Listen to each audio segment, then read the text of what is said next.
दोस्तों, body building एक बहुत ही अनोखा खेल है। कामयाब होने के लिए आपको कई सालों तक इंटेंस वेट ट्रेनिंग, बेहद सख्त डाइटिंग और कार्डिशन के मेकअप ट्यूटोरियल से भी ज्यादा कंसीलर का इस्तेमाल करना पड़ता है। अगर सही तरीके से किया जाए तो ये दिग्गज अपनी जाइंट मस्कुलर बॉडी के लिए दुनिया भर में शोहरत बटोरते रहते हैं। लेकिन समय हमेशा साथ नहीं देता भाई, और बॉडी बिल्डर भी हमेशा के लिए शेप में नहीं रहते।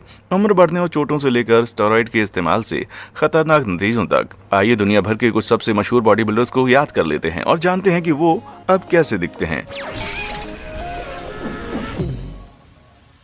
Arnold Schwarzenegger.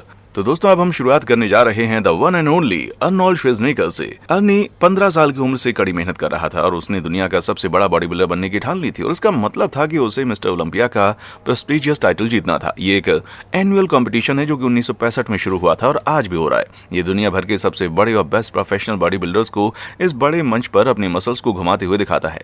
अर्नी 1969 में अपने मिस्टर ओलंपिया डेब्यू के दूसरे स्थान पर रहे, लेकिन वो 1970 में वापस आए और जीत गए। महज 23 साल की उम्र में इस कंपटीशन के सबसे कम उम्र के चैंपियन बन गए। उनकी शानदार 57 इंच की छाती और 22 इंच की बाहों की बदौलत उन्होंने 225 और 250 पाउंड के बीच की वेट कैटेगरी में हिस्सा लिया, जबकि 1970 के दशक में उन्होंने 7 बार इस खिताब को जीता। लेकिन ये सब नेचुरल गेन्स नहीं थे। अर्नी एनाबॉलिक स्टेरॉइड के अपने इस्तेमाल के बारे में बहुत ईमानदार रहे हैं। ये एक तरह की परफॉर्मेंस बढ़ाने वाली दवा है जो शरीर में फैट को कम करती है और परफॉर्मेंस और अपीयरेंस दोनों को बढ़ाने में मसल्स को बढ़ाती है। लेकिन ये 1990 के दशक से पहले था, जब कई स्पोर्ट्स एसोसिएशंस ने स्टेरॉइड के इस्तेमाल को गैर कानूनी घोषित कर दिया था। फिर भी अर्नी के शानदार लुक ने उन्हें फिल्मों में कई रोल्स हासिल करने में मदद की, जिसमें 80 के दशक की क्लासिक मूवी जैसे द टर्मिनेटर और कॉनन द बारबेरियन शामिल है। उसे रोका नहीं जा सकता था। तकरीबन 1997 में उनकी ओपन हार्ट सर्जरी हुई और डॉक्टर्स ने उन्हें उनकी ट्रेनिंग के लेवल को कम करने की सलाह दी। फिर वो 2003 से 2011 तक कैलिफोर्निया के गवर्नर रहे, इसलिए मेगा मसल्स को बनाए रखना अब उनका मेन फोकस नहीं था। मीडिया ने उनके ढलते हुए शरीर की तस्वीरें लेने की कोशिश में कई साल बिताए, लेकिन 74 साल की उम्र में अर्नी अभी भी बहुत ही फिट लगते हैं। बॉडी बिल्डिंग से रिटायर होने के 40 साल बाद भी वो अभी भी हर रोज अपने होम जिम में वर्कआउट करते हैं और 114 पाउंड के बाइसेप्स कर्ल और भारी दिखने वाली टी बार रोज करते हैं। मैं उनकी उम्र के आधे से भी कम हूँ, लेकिन मैं इसे नहीं कर सकता। वो सच में भाई एक सुपरस्टार है। हो सकता है कि आप श्वार्ज़नेगर की तरह वजन ना उठा सकते हो, लेकिन आप नीचे दिए गए लाइक और सब्सक्राइब बटन के ऊपर अपनी ताकत तो आजमा सकते हैं, है ना? क्या आप समझ गए थे? ग्रेट। तो हमारा अगला बॉडी बिल्डर कौन है भाई? Ronnie Coleman. दोस्तों, अर्नी ने जो 7 मिस्टर ओलंपिया टाइटल जीते हैं उनकी बराबरी करना मुश्किल है, लेकिन एक आदमी है जो उससे मुकाबला कर सकता है। रोनी कोलमैन, जिसे द किंग के नाम से जाना जाता है, उसने ना सिर्फ अर्नी के रिकॉर्ड की बराबरी की है बल्कि उसे तोड़ा भी है। उन्होंने 8 बार मिस्टर ओलंपिया का खिताब जीता और उन्होंने ये रिकॉर्ड दिग्गज ली हैनी के साथ शेयर किया है। और ये समझना आसान है क्योंकि ये आदमी अपने डील डॉल से पूरा राक्षस था, जिसका वजन लगभग 300 पाउंड था, छाती 60 इंच थी और बाइसेप्स 24 इंच के थे। लेकिन अर्नी की तरह रॉनी ने भी माना कि उन्होंने स्टेरॉइड का इस्तेमाल किया था जब वो कानूनी थे। वो सबसे बेहतर बनने के लिए बेताब था, लेकिन इसके अपने नतीजे थे जो सामने आए। अपने सख्त ट्रेनिंग प्रोग्राम की वजह से रॉनी ने अपने शरीर को उसकी लिमिट के पार मजबूर कर दिया, जिससे उसे हर्निएटेड डिस्क और रीढ़ के दबाव सहित कई चोटों का सामना करना पड़ा। 2020 तक 56 साल की उम्र में उसकी एक नहीं, दो नहीं, बल्कि रीढ़ की हड्डी की 13 अलग अलग सर्जरी हुई थी और साथ ही हिप रिप्लेसमेंट भी हुआ था। नुकसान इतना बड़ा था कि डॉक्टर्स को डर था कि वो फिर कभी चल नहीं पाएगा, लेकिन इस किंग को नीचे लाने के लिए और भी बहुत कुछ चाहिए। सोशल मीडिया पर पोस्ट किए गए वीडियो से पता चलता है कि उसे खड़े होने और चलने में थोड़ी मदद की जरूरत पड़ती है, लेकिन वो अभी भी जिम में एक चैंपियन की तरह वजन उठा रहा है। अब जब वो पहले की तरह मजबूती से ट्रेनिंग नहीं ले पा रहा है, उसका वजन करीब 200 पाउंड है, लेकिन उस वजन का ज्यादातर हिस्सा अभी भी मसल्स है भाई। तो भाई, एक किंग से आप और क्या उम्मीद कर सकते हैं?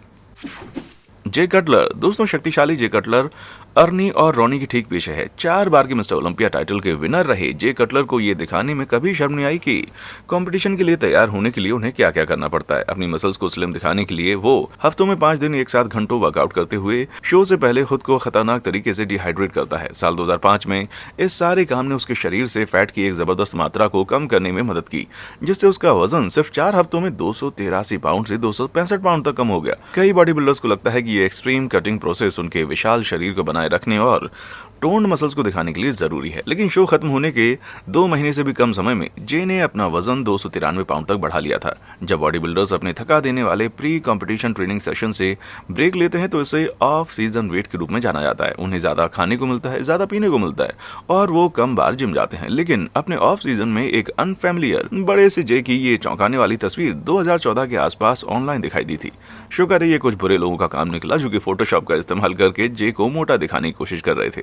हकीकत में उन्होंने अपने लगभग 300 पाउंड के शरीर को इस तरह से संभाला हुआ था और शरीर में चर्बी थोड़ी ज्यादा थी, लेकिन आज 48 साल की उम्र में जे ने रिटायर होने के बावजूद अपने ज्यादातर बड़े मसल्स को बरकरार रखा है। यार हो सकता है कि वो उतना बड़ा ना हो जितना वो कभी था, लेकिन मुझे खुशी होगी अगर मैं 50 साल का होने पर थोड़ा सा भी उसके जैसा दिख सकूं।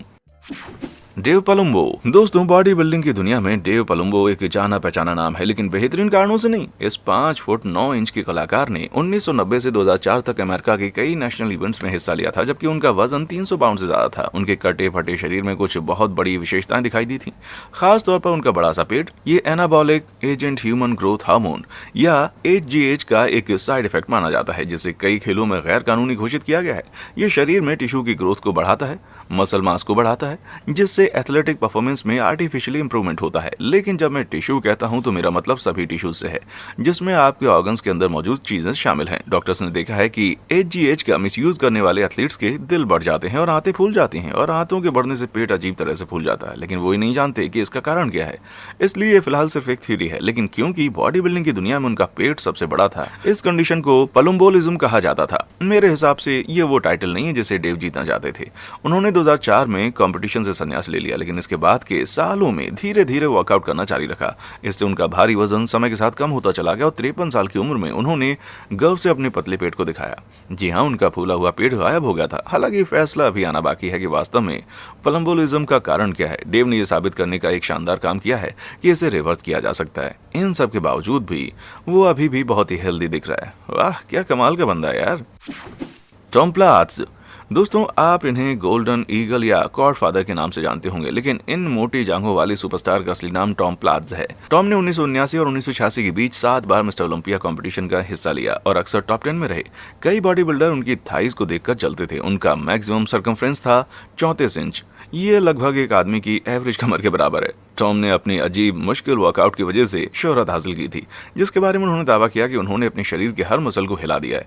उसकी फिजिक इतनी शक्तिशाली थी कि 1993 में 38 साल की उम्र में वो 23 बार 525 पाउंड का स्क्वाट कर सकते थे। थोड़ा फास्ट फॉरवर्ड करते हुए 2015 में जब टॉम 60 साल के थे, तब भी उन्हें जिम में वर्कआउट करते हुए देखा जा सकता था। तो जैसे जैसे हम बड़े होते हैं, मसल्स को डेवलप करने और बनाए रखने की हमारी ताकत कम हो जाती है, क्योंकि हमारे शरीर में टेस्टोस्टेरोन का लेवल कम हो जाता है। जब आप बड़े हो जाते हैं तो मसल्स का पूरी तरह से बढ़ना बंद हो जाता है। हाँ, बिल्कुल नॉर्मल है, क्योंकि टेस्टोस्टेरोन मसल्स को डेवलप करने वाले प्रोटीन को बनाने के लिए जरूरी है। लेकिन ऐसा लगता है कि टॉम के शरीर को इस बात का एहसास नहीं था, क्योंकि 65 साल की उम्र में भी उनके थाइज का शेप शानदार था। यार, ये कोई हैरानी की बात नहीं है कि उन्हें गॉडफादर कहा जाता था। आज जब वो 70 साल के हो गए हैं, तब भी आप उन्हें जिम में वर्कआउट करते हुए देख सकते हैं। तो ये बात साबित करती है कि अगर आप कोशिश करते हैं तो आप अपनी बॉडी के शेप को मेंटेन कर सकते हैं। Flex Wheeler. दोस्तों, अमेरिका के body building superstar Kenneth Flex Wheeler नाम और नेचर दोनों में फ्लेक्स हैं।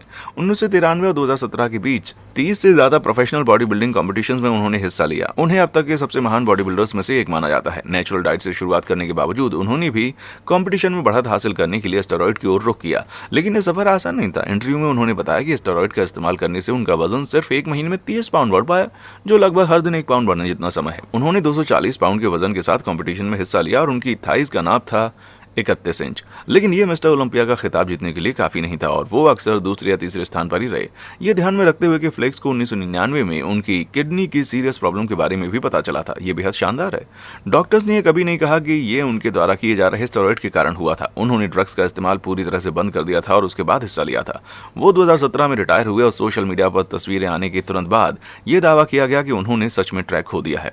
अब टैटू तो बिल्कुल मिलते जुलते हैं, लेकिन इस समय की फ्लेक्स की दूसरी तस्वीरें उन्हें शानदार कंडीशन में दिखाती हैं, जिससे मुझे लगता है कि ये बड़ी पेट वाली तस्वीर नकली हो सकती है। लेकिन इस वक्त फ्लेक्स की परेशानियां उन नकली तस्वीरों से कहीं ज्यादा बढ़कर थीं। किडनी और सर्कुलेशन से बढ़ती हुई समस्याओं के कारण 2019 में उन्हें अपने सीधे पैर का एक हिस्सा काटने के लिए मजबूर होना पड़ा था, लेकिन इसने फ्लेक्स को रोका नहीं। अब वो 56 साल के हैं। वो अभी भी वजन उठाने और पैर ना होने के बावजूद भी फिट रहने के लिए जिम जाते हैं। भाई, अब इसे कहते हैं मैसिव फ्लेक्स।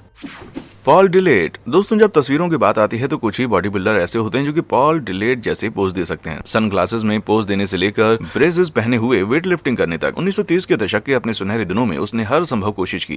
काश मैं सस्पेंडर्स में इतना अच्छा दिख सकता था। 285 पाउंड के टॉप कॉम्पिटिटिव वेट के साथ पॉल ने 1991 से 2006 तक 40 से ज्यादा प्रोफेशनल बॉडी बिल्डिंग टूर्नामेंट में हिस्सा लिया और लगभग सभी में उनकी हाई रैंकिंग थी। लेकिन वो कभी भी सबसे महत्वपूर्ण मिस्टर ओलंपिया कॉन्टेस्ट में चौथे स्थान से आगे नहीं बढ़ पाई। हालांकि 1988 में एक इंटरव्यू इंटरव्यू में उन्होंने खुलासा किया कि उन्होंने पहले बताए गए ह्यूमन ग्रोथ हार्मोन के साथ साथ अपने शरीर को बेहतर बनाने के लिए स्टेरॉइड लेना शुरू कर दिया था। पॉल की बात की तस्वीरों से पता चलता है कि उनका पेट बहुत मोटा है, लेकिन वो 2000 के दशक में हासिल किए गए पेट की तुलना में कुछ भी नहीं था। पॉल ने कई अलग अलग मैगजीन्स में बहुत ही अलग शरीर दिखाया, जहां उनके विशाल मसल्स को एक बहुत बड़े पेट और मैन बूब से बदल दिया गया था। कई लोगों ने माना कि पॉल ने स्टेरॉइड लेना बंद कर दिया था, जिससे हार्मोन में उतार चढ़ाव हो सकता है, जो शरीर को बहुत ज्यादा फैट बनाए रखने के लिए मजबूर करता है। लेकिन बाद में उन्होंने खुलासा किया कि वो किसी खास मकसद से आउट ऑफ शेप हो गए थे और फिर कुछ महीनों बाद जल्दी से अपनी नॉर्मल शेप में वापस आ गए। ये सब कुछ बिफोर और आफ्टर की तस्वीरों के बदले में किया गया था, जो तब एक सप्लीमेंट के एडवर्टाइजमेंट में इस्तेमाल की गई थी, जिससे पॉल ने बहुत पैसा कमाया था। लेकिन 2019 तक 56 साल के पॉल ने साफ तौर पर वर्कआउट करना बंद कर दिया है और सच में अपना ज्यादातर वजन कम कर लिया है। लेकिन भाई मानना पड़ेगा कि वो आज भी सनग्लासेस में बहुत ही शानदार लगता है। निकोल बैस। दोस्तों, फीमेल बॉडी बिल्डर भी मेल बॉडी बिल्डर की तरह समय के सामने शक्तिहीन होती हैं, जैसा कि बॉडी बिल्डर और WWE सुपरस्टार निकोल बैस ने दिखाया है। उन्होंने 1985 में बॉडी बिल्डिंग की शुरुआत की, नेशनल कंपटीशन में पार्टिसिपेट किया और 1997 में मिस ओलंपिया के टॉप 15 में अपनी जगह बनाई। 6 फीट 2 इंच की ऊंचाई और 240 पाउंड वजन के साथ वो दूसरे दावेदारों में सबसे अलग थी। लेकिन निकोल में ट्रेनिंग के दौरान एक बदलाव आया। 80 के दशक के आखिर में वो जितनी सुडौल और मस्कुलर थी, 90 के दशक तक उनका शरीर अचानक ज्यादा भारी हो गया और ये नेचुरल नहीं था। जैसा कि आपने अंदाजा लगा लिया होगा, निकोल एनाबॉलिक स्टेरॉइड का मिसयूज कर रही थी, जबकि वो आर्टिफिशियल तौर पर मसल्स को बनाने में किसी की भी मदद कर सकते हैं। वो शरीर में हड्डी की ग्रोथ को भी बढ़ा सकते हैं, खासतौर पर जबड़े के आसपास। उसने उसे और ज्यादा टफ लुक दिया, लेकिन अपने लुक से अलग निकोल अपनी पीक पर इतनी प्रभावशाली ढंग से खड़ी थी कि उसने ताकत के मामले में कई पुरुष बॉडी बिल्डर्स को टक्कर दी। अफसोस की बात है कि स्टेरॉइड के भयानक नतीजे हो सकते थे, जो कॉस्मेटिक डिसऑर्डर से कहीं ज्यादा है। निकोल को 2006 में स्टेरॉइड से संबंधित ब्रैंकियाटाइटिस का शिकार होने के बाद अस्पताल में भर्ती कराया गया था। निकोल ने ज्यादातर मसल्स को खो दिया था, जो स्टेरॉइड ने उसे हासिल करने में मदद की थी, क्योंकि डॉक्टर्स ने उसे बहुत मुश्किल वर्कआउट ना करने की सलाह दी थी। अफसोस की बात है कि बाद में 52 साल की उम्र में दिल का दौरा और स्ट्रोक से पैदा होने वाले कॉम्प्लिकेशंस की वजह से उनकी मौत हो गई। ये दोनों ही ऐसी स्थितियां हैं जो नशीली दवाओं के इस्तेमाल से बढ़ जाती हैं। मुझे लगता है ये दिखाता है कि स्टेरॉइड के शानदार फायदे होने के बावजूद इसके पीछे बहुत कुछ बदसूरत नतीजे छुपे हुए हैं। लू फेरिग्नो। दोस्तों, आप इस अगले आदमी को तब तक नहीं पहचान सकते जब तक कि वो हरे रंग में ढका ना हो, लेकिन लू फेरिग्नो हल्क की भूमिका को निभाने से बहुत पहले ही मशहूर हो गए थे। उन्होंने अपने बचपन के रोल मॉडल हरक्यूलिस और हल्क की तरह दिखने की कोशिश में सिर्फ 13 साल की उम्र में ही बॉडी बिल्डर बनने की ट्रेनिंग शुरू कर दी थी। 1973 तक सिर्फ 22 साल की उम्र में उन्होंने अपना पहला प्रेस्टिजियस मिस्टर यूनिवर्स का खिताब जीता और कई बॉडी बिल्डिंग प्रतियोगिताओं में टॉप पोजीशन पर आने के लिए अर्नी से लड़ाई की। 6 फीट 5 इंच की ऊंचाई और 315 पाउंड से ज्यादा वजन होने के बावजूद ये उन्हें मिस्टर ओलंपिया का खिताब दिलाने के लिए काफी नहीं था, पर वो 2 मौकों पर इसके बहुत करीब आए। वो एंटरटेनमेंट इंडस्ट्री का ध्यान आकर्षित करने में कामयाब रहे। उन्हें 1977 में TV series the incredible Hulk में द हल्क के रूप में कास्ट किया गया था, जिसने एक कल्चरल आइकन के रूप में उनकी मौजूदगी को साबित किया। उन्होंने 1995 में बॉडी बिल्डिंग से संन्यास ले लिया है, लेकिन उन्होंने खुद पर काम करना बंद नहीं किया। उन्होंने हाल ही में सोशल मीडिया पर अपनी कुछ तस्वीरें पोस्ट की हैं जिसमें उनकी बॉडी शानदार दिखाई दे रही है। लेकिन क्या आप इस खास फोटो से उनकी उम्र का अंदाजा लगा सकते हैं? 50, शायद ज्यादा 55, 67 फिट बैठता है क्या? भले ही उनके बहुत ज्यादा मसल्स ना हो, फिर भी उनका शरीर बेहद फिट है। ये देखते हुए कि ज्यादातर आदमी जो 70 साल की उम्र के हैं वो थोड़े कमजोर दिखते हैं, लेकिन लू हमेशा की तरह फिट दिखाई देते हैं। यार, मुझे लगता है कि आप उस लड़के को हल्क से तो बाहर निकाल सकते हैं, लेकिन आप उस लड़के से हल्क को बाहर नहीं निकाल सकते। Dorian Yates. दोस्तों, बॉडी बिल्डर सिर्फ अमेरिका में पैदा नहीं हुए हैं। यूके में डोरियन येट्स एक ब्रिटिश बॉडी बिल्डर हैं जिन्होंने 21 साल की उम्र में ही मुश्किल ट्रेनिंग लेनी शुरू कर दी थी और 22 साल की उम्र तक उन्होंने अपना पहला बॉडी बिल्डिंग का खिताब जीत लिया। डोरियन, जो कि 5 फीट 10 इंच लंबे हैं और जिनका वजन लगभग 260 पाउंड है, अपनी चौड़ी और मोटी पीठ के लिए मशहूर हो गए थे। उसके बाद से उन्होंने दुनिया भर के टूर्नामेंट्स में जीत हासिल की और 1992 से लेकर 97 तक मिस्टर ओलंपिया के रूप में 6 साल तक लगातार उस टाइटल पर अपना कब्जा जमाए रखा। लेकिन कई महान लोगों की तरह ये एक नेचुरल एफर्ट नहीं था। अपने पहले कंपटीशन से पहले उन्होंने उस समय के हर दूसरे बॉडी बिल्डर की तरह स्टेरॉइड लेना शुरू किया और बाद में एजीएच के साथ भी छेड़छाड़ की। उनकी साइज इतनी गजब की बढ़ गई कि ऑफ सीजन में उनका वजन लगभग 290 पाउंड हो गया। वो अपनी जिंदगी की सबसे बेहतरीन शेप में दिख रहे थे। 1997 के मिस्टर ओलंपिया से 6 हफ्ते पहले उन्हें अचानक अस्पताल में एडमिट कराया गया। कंधे की चोट के लिए वो जो एंटी इन्फ्लेमेटरी दवाएं ले रहे थे उसके कारण उन्हें इंटरनल ब्लीडिंग हुई थी, यहाँ तक कि उन्हें खून की उल्टियां भी हो रही थी। हैरानी की बात यह है कि वो पूरी तरह से ठीक हो गए, लेकिन 3 हफ्ते बाद उनके ट्राइसेप्स की हड्डी का वर्कआउट नहीं कर सकते, लेकिन उन्होंने कड़ी डाइटिंग की और फिर से खिताब भी जीता। वाह, क्या कमाल का बंदा यार। सर्जरी के बावजूद उनका घाव बिगड़ गया, इसीलिए उन्होंने संन्यास लेने का फैसला किया। अपने शरीर के पुर्जों के खराब होने के कारण वो पहले की तरह वर्कआउट नहीं कर सके, लेकिन इसने उन्हें फिट रहने से नहीं रोका। 59 साल की उम्र में डोरियन का वजन बहुत कम हो गया, लेकिन साइकिल और योग जैसी दूसरी एक्सरसाइज की मदद से वो अपनी फिजिक को फिट रखते हैं। हो सकता है कि उनके मसल्स उतने बड़े ना हो जितने पहले थे, लेकिन सिर्फ लुक के लिए दर्द सहते हुए ट्रेनिंग जारी रखने के बजाय अपनी हेल्थ का ध्यान रखना सच में बड़ा कदम है। जीन पियर फ्यूक्स। दोस्तों, 1990 के दशक में जीन पियर फ्यूक्स इंटरनेशनल बॉडी बिल्डिंग के मंच पर एक स्टार बन गए थे। ये एक शानदार स्विस नमूना है जिसे शुरुआत में मास मॉन्स्टर्स के रूप में से एक में जाना जाता था। ये 1993 में अपना सफर शुरू कर चुके थे और 3 साल बाद एक प्रोफेशनल बॉडी बिल्डर के रूप में कम्पीट कर रहे थे।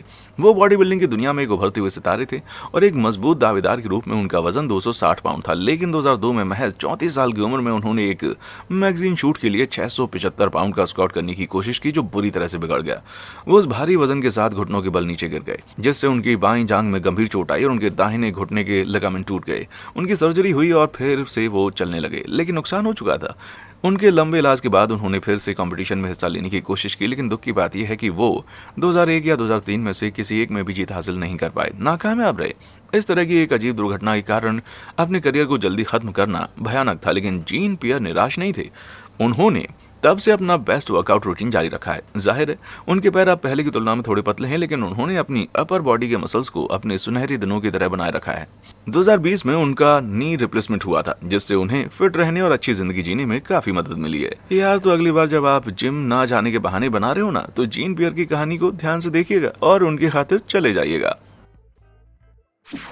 Tom Prince. दोस्तों, आपने टॉम प्रिंस के बारे में नहीं सुना होगा, लेकिन 1990 के दशक में वो एक ऐसा आदमी था जिसे नजरअंदाज करना बहुत मुश्किल था। उन्होंने 1997 में एक प्रोफेशनल के रूप में पार्टिसिपेट करना शुरू किया और 2001 तक मिस्टर ओलंपिया के बड़े इवेंट में अपनी जगह बनाने में कामयाब रहे। ऑफ सीजन के दौरान इस पहाड़ जैसे आदमी का वजन 312 पाउंड था, लेकिन जब उसने कॉम्पिटिशन में हिस्सा लिया तो वो इसे घटाकर 230 पाउंड करने में कामयाब रहा। ये 82 पाउंड वजन घटाना हुआ, जो लगभग एक 11 साल के बच्चे के औसत वजन जितना है। ये इम्पॉसिबल लगता है, लेकिन ये पूरी तरह से नेचुरल नहीं था। टॉम ने खुलासा किया कि उसने स्टेरॉइड और डायूरेटिक के कॉम्बिनेशन का इस्तेमाल किया था, जिनमें से बाद वाली जो दवा है वो शरीर से पानी को हटाने में मदद करती है, जिसकी वजह से मसल्स लीन बनते हैं, और टॉम ने उन्हें सच में शानदार बना दिया।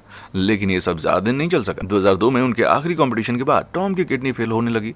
कई लोगों ने माना कि ये उसके स्टेरॉइड का इस्तेमाल था या भारी वजन के कारण, जो वो बारी बारी से इस्तेमाल कर रहा था। लेकिन 2012 में एक किडनी ट्रांसप्लांट के फेल होने के बाद 2 साल बाद में टॉम के डॉक्टर्स ने महसूस किया कि वो फोकल सेगमल ग्लोमेरुलोस्क्लेरोसिस नाम की खून की बीमारी से पीड़ित था। ये मानते हुए कि उसने ड्रग्स लेना बंद करने के काफी समय बाद उसकी किडनी खराब हुई थी।